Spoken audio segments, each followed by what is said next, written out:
ఆ తర్వాత మరి ఆ తర్వాత ఇగో ఇది ప్రెస్ నోట్ అందులో ఏం లేదని తర్వాత ఎఫ్ఐఆర్ వచ్చింది బయటికి. ఎఫ్ఐఆర్లో పాపం మా పోలీస్ ఆయన నిజాయితీగా పనిచేసినట్టున్నాడు. ఆయన రాసిండు క్లియర్గా ఏమి జరగలేదు అనేది తప్పు. అక్కడ ఏమేం పోయినాయి అంటే కంప్యూటర్ ఫోరెన్సిక్ ల్యాబొరేటరీతో పాటు ప్రాపర్టీ రూమ్ తగలబడ్డది, కేస్ వెరిఫికేషన్ ఛాంబర్ మొత్తం పోయింది, అనాలిసిస్ ఛాంబర్ మొత్తం పోయింది, చివరికి సర్వర్ రూమ్ అంటే కంప్యూటర్లో నిక్షిప్తమయ్యే సమాచారం ఏ సర్వర్లు అయితే ఉంటుందో ఆ సర్వర్ రూమ్ మొత్తం కాలిపోయింది.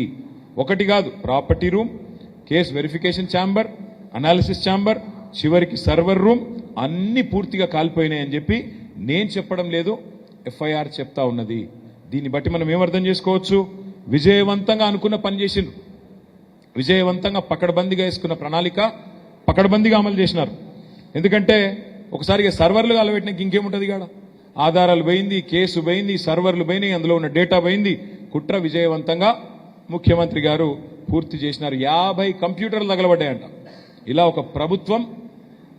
ఒక ప్రభుత్వం అదేవిధంగా ప్రభుత్వాధినేత బహుశా తమ కార్యాలయాన్ని తామే మొట్టమొదటిసారి కుట్రతో కాల్చేయించడం చరిత్రలో ఎక్కడ జరిగి ఉండదు అని రాష్ట్ర ప్రజలు భావిస్తూ ఉన్నారు.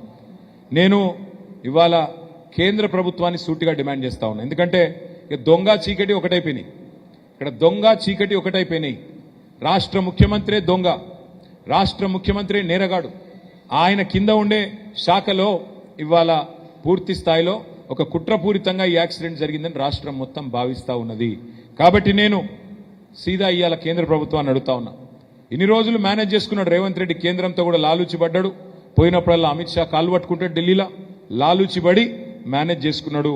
కానీ కేసు మాత్రం న్యాయస్థానంలో ఉంది కాబట్టి విచారణ చివరికి వచ్చి శిక్ష పడే టైం వచ్చింది కాబట్టి మరి వాళ్ళు కేంద్రమోలు చెప్పినరో ఈయన తెలివితేటలో కానీ మొత్తానికి ఇన్ని రోజులు నెట్టుకొచ్చిండు 2 years.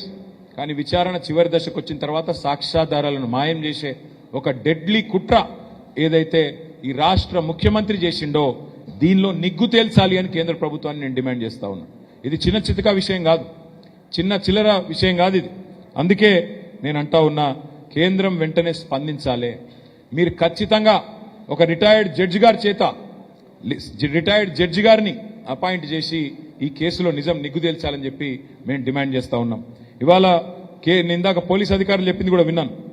చాలా కేసులలో ఆధారాలు పోయినాయి. దాదాపు గత 8-10 సంవత్సరాల ఆధారాలు కూడా పోయినట్టుగా, చాలా విలువైన సమాచారం పోయినట్టుగా పోలీసు ఉన్నతాధికారులు కూడా చెప్తా ఉంటే నేను విన్నాను. అందుకే నేను బలంగా నమ్ముతా ఉన్నా ఇది కుట్రపూరితంగా జరిగింది, ఇది ప్రమాదం కాదు అని.